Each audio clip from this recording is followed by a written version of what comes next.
C'est déconcertant parce que c'est comme si on n'avait pas vu ce qu'était le trauma, qui est la cause de la plupart des souffrances.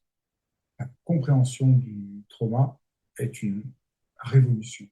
Ça montre que presque toute la psychologie est inefficace, que la psychanalyse est absolument impuissante à aider dans le cas du trauma. Ça montre que les politiques publiques euh, ne comprennent pas ce qu'il s'agit de faire et sont pour une large part criminelles. Si l'on se réfère à l'enquête qu'a menée Muriel Salmona en 2015 sur l'impact des violences sexuelles subies et sur la prise en charge de ces violences, on ne peut que donner raison à Fabrice Midal. L'errance thérapeutique est effarante. Ce sont les résultats de l'enquête. Que ce soit la prise en charge médicale ou la prise en charge psychologique, il n'y a pas beaucoup de résultats. Et si l'on prend soin d'écouter les personnes en souffrance plutôt que les experts, eh bien, c'est ce qui apparaît. Il y a une grande errance thérapeutique parce qu'il n'y a pas beaucoup de solutions qui fonctionnent vraiment. J'aimerais utiliser une vidéo de Fabrice Midal dans laquelle il interviewe Bessel van der Kolk, l'auteur de Le corps n'oublie rien, pour parler d'une méthode qui s'appelle l'accompagnement au déclivage et qui fonctionne très bien. Ça fonctionne tellement bien que c'est pas crédible. Il existe des chemins d'apaisement, des chemins qui peuvent aider les gens, qui existent, mais qui sont complètement hors du radar officiel. Et du coup, j'ai du mal à faire connaître cette méthode qui pourrait aider pourtant tellement de personnes qui en ont tellement besoin. Une méthode qui est basée sur une vision nouvelle du traumatisme et tellement nouvelle que elle est même difficile d'accès. Quand c'est nouveau, c'est compliqué d'être compris parce que l'apprentissage, c'est progressif. Et en fait, on n'apprend jamais rien qu'on ne sache déjà. Et donc, quand quelque chose est vraiment nouveau, on ne le sait pas encore. Et donc, on ne peut pas l'apprendre, on ne peut pas le comprendre, on ne peut pas le saisir. Il faut l'entendre, le réentendre pour commencer à l'apprendre. Alors, quand on est détentrice de nouveautés, ben, des fois, on se sent un peu seul. Et cette vidéo dans laquelle s'exprime Bessel van der Kolk, pour moi, c'est une opportunité d'expliquer ma méthode, le déclivage, en utilisant ben, justement ce qu'on sait déjà. Et donc, je vais tenter ça. Enfin, ce qu'on sait déjà, avec un petit point aveugle sur lequel j'aimerais mettre un petit peu de lumière. Autrefois, et c'est encore un peu le cas aujourd'hui en psychiatrie, on traitait des gens pour des troubles du comportement. À la Salpêtrière, à l'époque, on savait par exemple que ces comportements étaient le résultat d'expériences. Ce que nous avons compris aujourd'hui, c'est que le cerveau est aussi modifié par les expériences, que l'esprit, le cerveau sont formés par les expériences. C'est ça qui est nouveau. Les comportements sont le résultat d'expériences. Le cerveau est transformé par les expériences. Pourquoi? Parce que nos expériences constituent des apprentissages. Nous apprenons à travers nos expériences. Si nous faisons des expériences de violence, nous apprenons à travers des expériences de violence. Quand des experts parlent des traumatismes, il y a une chose qui n'est jamais dite, et je crois qu'elle n'est pas conscientisée. On a observé que le traumatisme a quelque chose à voir avec la violence. Mais c'est quoi cette violence? C'est toujours l'exercice d'un rapport de domination. Vous pouvez vérifier. Le traumatisme résulte toujours soit d'une confrontation à la mort ou à l'impuissance, soit de l'exercice d'un rapport de domination. Nous vivons dans une culture qui est traumatogène, c'est-à-dire qui provoque des traumatismes, parce que c'est une culture des rapports de pouvoir. Quand j'ai commencé à travailler en tant que formatrice sur les violences sexuelles en 2007, et quand je parlais à ce moment-là de la culture du viol, très peu de gens savaient ce que c'était. Et quand ils l'apprenaient, ils bataillaient pour me rétorquer que bah non, quand même pas, hein, c'était pas ça notre culture. Ben si, après on l'a compris, maintenant on le sait. Eh bien, je pense que la culture du viol n'est qu'une déclinaison d'une culture plus vaste, qui est la culture des rapports de domination. Pour donner juste un exemple, nous recevons une éducation généralement qui est basée sur le système punition-récompense. Mais qu'apprenons-nous avec ce système? Ben, les rapports de pouvoir. Tu fais ce que je te dis, tu es récompensé. Tu ne te soumets pas, tu es puni. Les idéologies qui régissent nos vies, comme le patriarcat ou le libéralisme, sont des idéologies qui deviennent des conditionnements, faute d'alternative, et ce sont des idéologies qui prônent et qui mettent en œuvre des rapports de domination. Et c'est ce qui fait que nous vivons dans une culture traumatogène. Et c'est ce qui fait que tant que nous verrons le traumatisme comme un problème individuel à résoudre individuellement, nous ne changerons rien au véritable problème, qui est politique. Parce que le traumatisme est politique. On n'est pas pauvre parce qu'on est défavorisé, on n'a pas eu de bol. On est pauvre parce qu'on subit une exploitation, c'est-à-dire un rapport de domination. De la même façon, on n'est pas victime d'un traumatisme parce qu'on n'a pas eu de bol, mais parce que le traumatisme est politique, que notre culture génère du traumatisme. Et d'une certaine façon, c'est une très bonne nouvelle. Parce que si un système politique ne nous convient pas, nous pouvons en changer. Le déclivage est, à ma connaissance, la seule proposition qui tient compte de la dimension sociale, politique et culturelle du traumatisme, et ce, à travers des accompagnements individuels et des accompagnements collectifs. C'est très important parce que cela montre que en cas de traumatisme, ce n'est pas avec notre cerveau qu'on peut consciemment aller mieux. Je suis d'accord, ce n'est pas avec notre cerveau rationnel qu'on peut consciemment aller mieux. Mais le traumatisme, nous dit le modèle de l'EMDR, c'est lorsque notre vécu émotionnel d'un événement traumatique n'a pas pu être intégré dans l'instant et qu'il est resté stocké dans notre cerveau émotionnel. Cela veut dire que pour qu'un traumatisme soit désactivé, nous avons besoin d'intégrer le vécu émotionnel de cet événement. Et cela, nous pourrons le faire en état de conscience modifié avec une traumaticienne qui est la praticienne du déclivage. C'est vrai que danser, par exemple, c'est une expérience collective et ça fait du bien.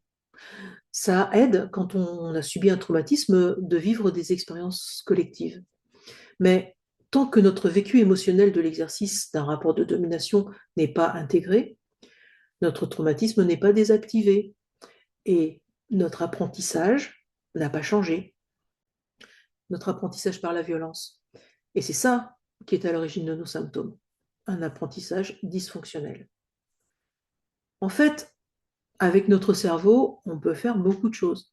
Dans les années 80, j'ai suivi une formation de prof de yoga au Soleil d'Or à Paris, avec Ajit Sarkar, qui nous disait que le cerveau ne faisait pas toujours très bien la différence entre notre réalité matérielle et ce que nous visualisons. C'est ainsi qu'une personne peut être alitée après un accident, immobilisée un certain temps, et si elle se visualise en train de bouger, en train de faire les mouvements que son corps ne peut pas faire, eh bien, par la suite, la rééducation se fera beaucoup plus facilement. Parce que les productions de notre mental font partie de notre réalité. Et ça, c'est formidable. Parce que ça veut dire que pour guérir d'un traumatisme, par exemple, de violence subie, on n'a pas besoin de mettre l'auteur et la victime en présence dans la réalité. Même si l'auteur est mort, par exemple, on peut désactiver le traumatisme et trouver une paix intérieure.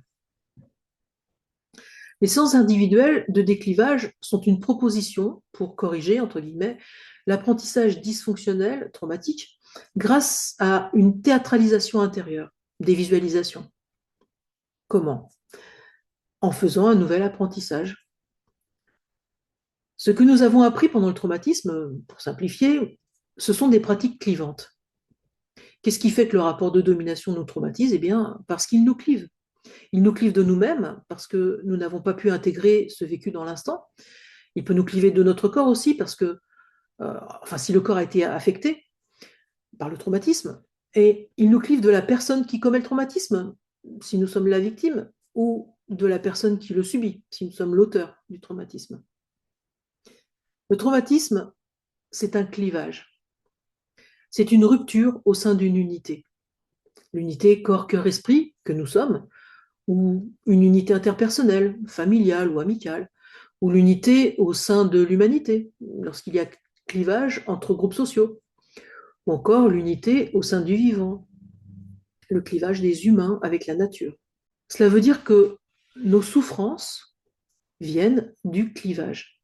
Nos souffrances proviennent de ruptures au sein de l'unité du vivant. Dit comme ça fait ésotérique, l'unité du vivant. Mais c'est quoi un écosystème? Sinon, une unité d'interdépendance qui fonctionne de façon optimale, nous explique Robin Wall Kimmerer, qui parle au nom de sa culture Potawatomi, une culture autochtone d'Amérique du Nord, selon l'économie du don, parce que la réciprocité est source d'abondance et qu'elle entretient l'unité. Parler de rupture au sein de l'unité du vivant, ça fait bizarre. Ben oui, parce que nous vivons dans une culture traumatique et traumatogène qui nie l'unité du vivant, qui croit que l'humanité peut vivre en exerçant une domination sur la nature qui est réifiée. Sommes-nous trop traumatisés pour comprendre les rouages du traumatisme? Le traumatisme, ce n'est pas seulement des événements traumatiques, c'est aussi des idéologies traumatogènes parce qu'elles sont clivantes. Le traumatisme, c'est le clivage. Alors, comment peut-on corriger un apprentissage clivant qui résulte d'une expérience clivante de l'exercice d'un rapport de domination? Eh bien, en faisant l'expérience inverse, à travers une théâtralisation intérieure médiatisée par la traumaticienne. L'expérience inverse, ce sont des pratiques reliantes, qui nous relient, qui renforcent l'unité, qui nous déclivent. Les pratiques reliantes, c'est l'écoute, la réciprocité, la gratitude, l'empathie, l'authenticité, tout ça. Alors, je ne vais pas expliquer ici exactement comment on s'y prend, ce serait trop long, mais ces séances individuelles de déclivage permettent d'intégrer nos émotions liées au vécu traumatique et trouver ainsi une paix intérieure. Et cela permet également de faire un nouvel apprentissage qui agit sur notre façon d'être au monde, sur notre capacité à mettre en œuvre ce qui nous donne profondément de la joie, la reliance. La reliance au sein de l'unité du vivant ou au sein de sous-unités comme la famille ou la société. Pourquoi cela n'aide-t-il pas de parler avec un psychanalyste en cas de traumatisme? Parce que la compréhension d'un traumatisme ou la possibilité d'en parler ne le soigne pas forcément. Comprendre pourquoi on a certaines réactions, cela peut aider. Mais cela ne permet pas de changer. Pour changer, il faut une stimulation qui recable ou réorganise le système perceptif. Pour aller mieux et changer les habitudes du cerveau, il faut créer de nouvelles habitudes en étant actif, en bougeant, en ayant des expériences différentes. Ça ne se fait pas théoriquement. Cela ne se fait pas théoriquement, mais cela peut se faire avec une pratique intrapsychique, une pratique mentale, des visualisations, une théâtralisation intérieure. Cette théâtralisation permet de changer parce qu'elle permet de réorganiser le système perceptif. Et bien plus encore. La traumaticienne médiatise un polylogue intérieur d'abord en écoutant le vécu émotionnel de l'être qui a vécu le traumatisme, ce qui est une façon de retrouver les informations stockées de façon dysfonctionnelle dans le cerveau émotionnel et de les intégrer. Mais ensuite, on imagine aussi qu'on dialogue avec celui qui a commis le traumatisme. On lui demande quelles sont les raisons de son comportement traumatogène. Les raisons, c'est toujours un apprentissage dysfonctionnel qui a résulté d'expériences traumatiques. On écoute alors le vécu émotionnel de celui qu'il était, qui a vécu ce traumatisme, et cela change son apprentissage, parce qu'on a avec lui, en l'écoutant, des pratiques reliantes, qui sont l'inverse des pratiques clivantes qu'il a subies. Cela permet que l'adulte qu'il est devenu change sa vision de son comportement traumatogène et qu'il prenne la responsabilité de ses actes envers l'être qui l'a traumatisé. Tout cela permet de donner du sens pour l'être qui l'a traumatisé, c'est souvent son enfant, et cela change leur relation. Cela les déclive, puisque les pratiques clivantes entre eux sont remplacées par des pratiques reliantes grâce à la médiation de la traumaticienne. Et la personne présente, que l'on accompagne, découvre avec les protagonistes de son vécu traumatique que son parent, par exemple, n'est pas un monstre, qu'il n'est pas toxique, mais qu'il a eu un comportement clivant parce que c'était son apprentissage traumatique. C'est pas une excuse, hein, mais c'est une explication.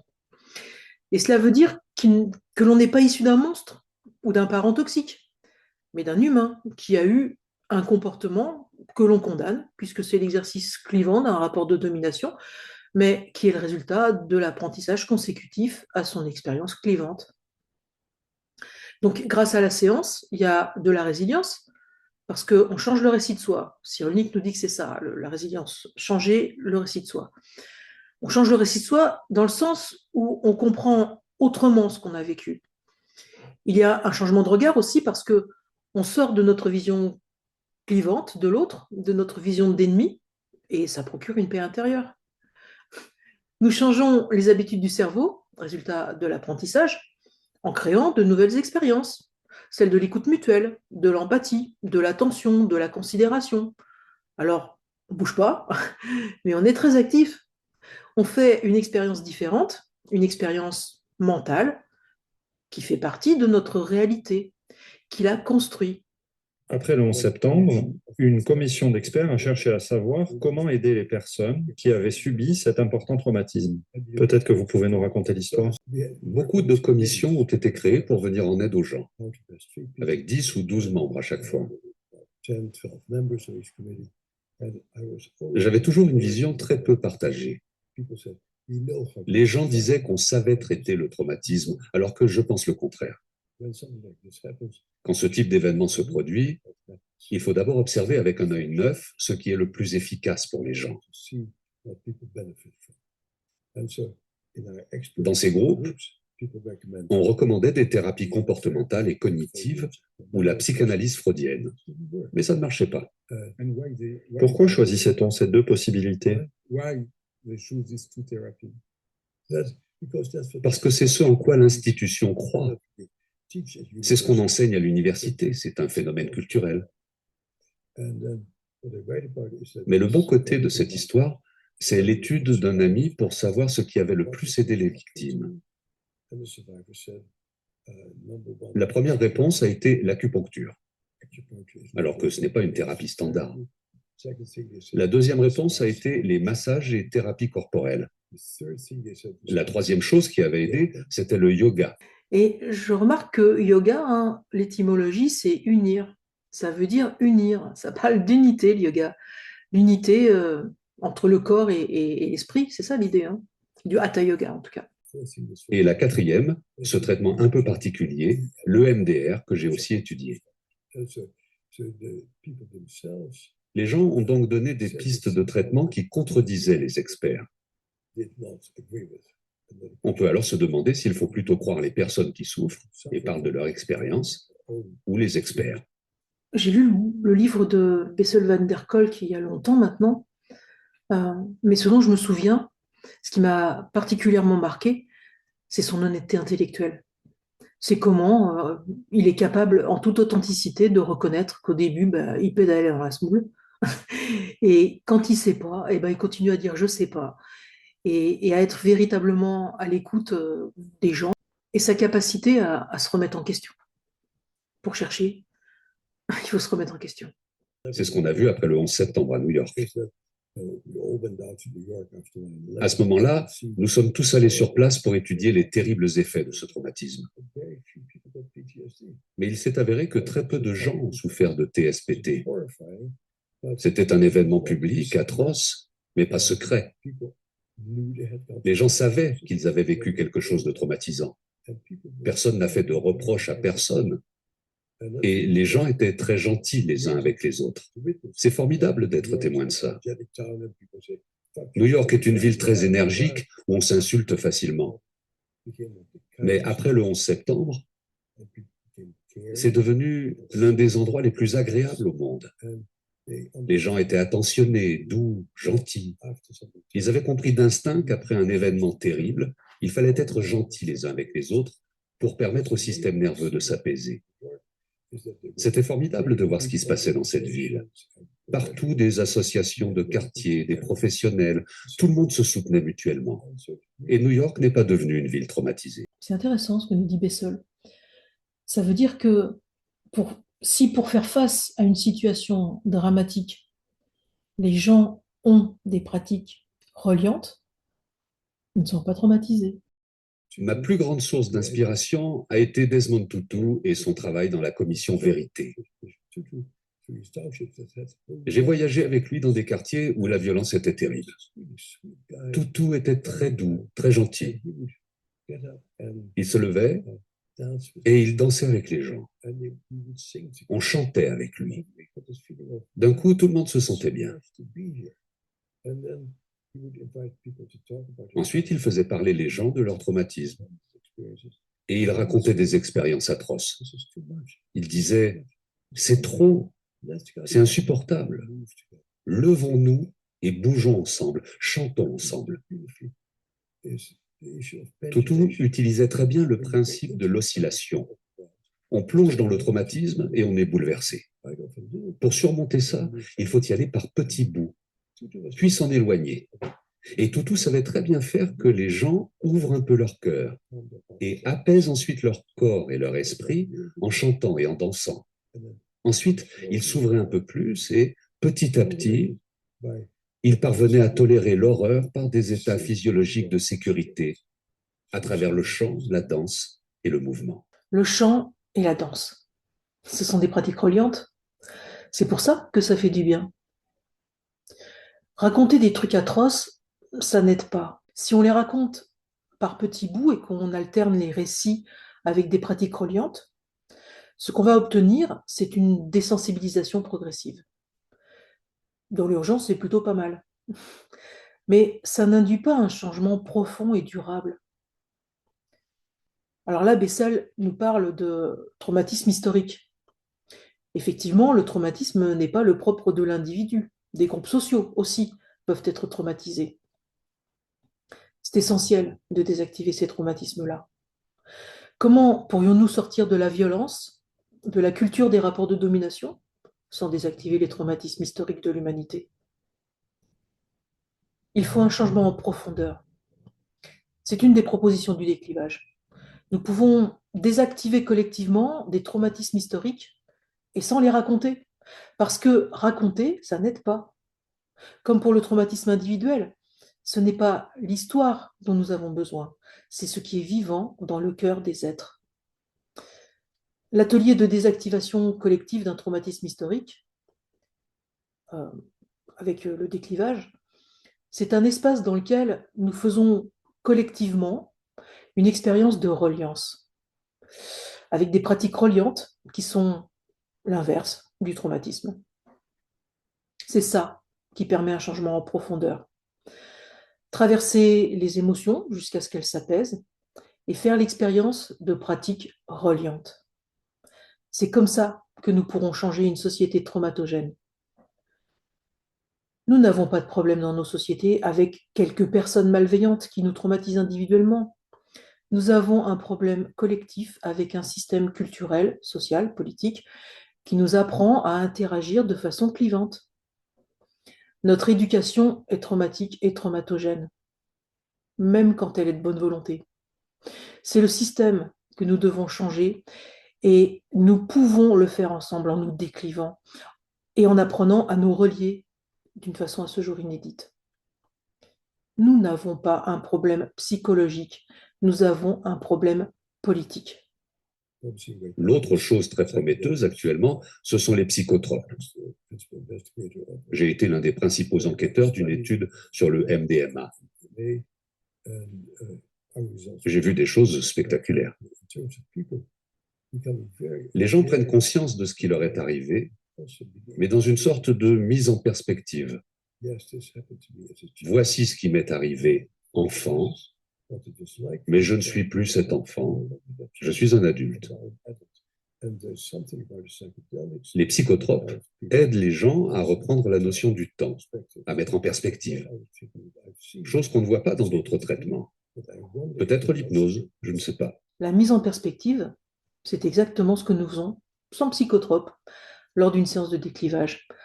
La personne que nous accompagnons est invitée dans une théâtralisation intérieure à dialoguer avec l'enfant qu'elle était, souvent c'est un enfant, qui a subi le traumatisme.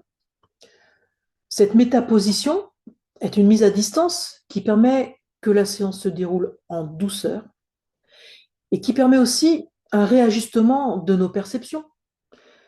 La pleine intégration que l'événement est passé, que nous ne sommes plus cet enfant. Et en même temps, nous nous relions à cet enfant dont nous étions clivés du fait du traumatisme. Nous nous relions grâce à des pratiques reliantes que nous mettons en scène. Cela permet un retour à une unité intérieure. Si nous nous visualisons comme des poupées russes alignées, en mettant une poupée russe à chaque instant de vie, avec des poupées qui sont clivées, qui sortent de l'alignement suite à un traumatisme, eh bien ces poupées se réalignent grâce aux séances de déclivage et nous retrouvons une complétude. Donc, le système d'attachement est la principale protection contre les effets du traumatisme. Ben oui, parce que le traumatisme, c'est un clivage. Donc l'antidote, c'est la reliance. Et la guérison, c'est le déclivage. Comprendre tout ça ne change pas grand-chose. Mais quand on arrive à sentir corporellement qu'on est rencontré, vu, en sécurité, cela aide beaucoup. J'ai fini par comprendre, comme certains de mes collègues, mais pas tous, que le traumatisme était une perte de synchronisation. Une rupture de l'unité du vivant. Si tout à coup vous me frappez ou que vous criez, ou que vous exercez sur moi un rapport de domination. Je vais vous dire d'arrêter, vous implorer. Si vous continuez à me frapper, je vais me sentir démuni. Je vais me cliver parce que je suis traumatisé par cette rupture d'unité. Et nous serons désynchronisés. Mon rythme ne sera plus accordé au vôtre. Nous serons traumatisés tous les deux parce que la rupture d'unité affecte aussi bien la personne qui commet le traumatisme que la personne qui le subit, et même les personnes qui en sont témoins. Si vous vous mettez en colère, que je vous demande de vous calmer et que vous vous calmez, je me dis que nos corps sont en phase, que j'ai un effet sur vous et que vous avez un effet sur moi. L'unité est préservée. Dans le traumatisme, on peut faire ce qu'on veut, rien que je fasse n'est synchronisé ou n'a d'effet. D'une certaine façon, c'est une confrontation à l'impuissance. Pourquoi la synchronisation est-elle si importante? Parce que nous sommes des singes. Nous sommes un animal social. Nous vivons en faisant partie d'un groupe d'autres singes qui s'appellent les êtres humains. Nous vivons en faisant partie d'un groupe d'autres êtres qui s'appelle le vivant. Dans le trauma, quelque chose se ferme. On est coupé. Je ne suis plus réellement en relation avec les autres humains. Je me sens extérieur. Je suis différent, désynchronisé.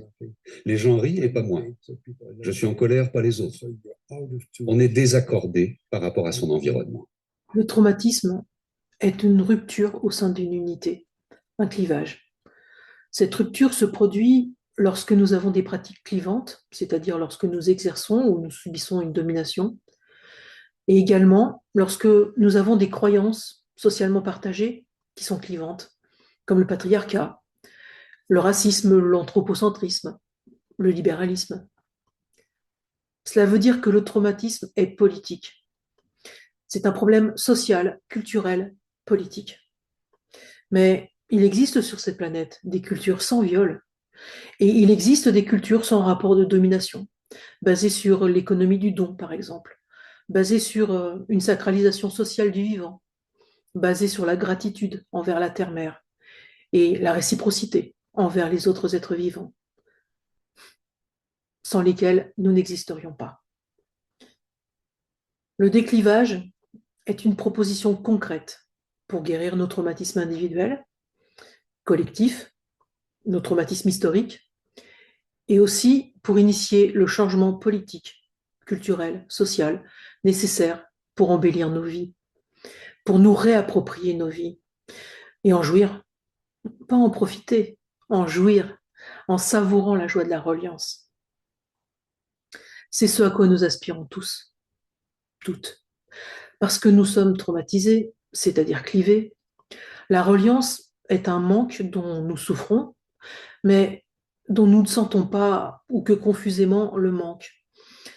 Et pourtant, nous savons que ce qui nous rend le plus heureux, heureuse, Marshall Rosenberg le disait, c'est contribuer au bien-être des autres, parce que nous sommes unité.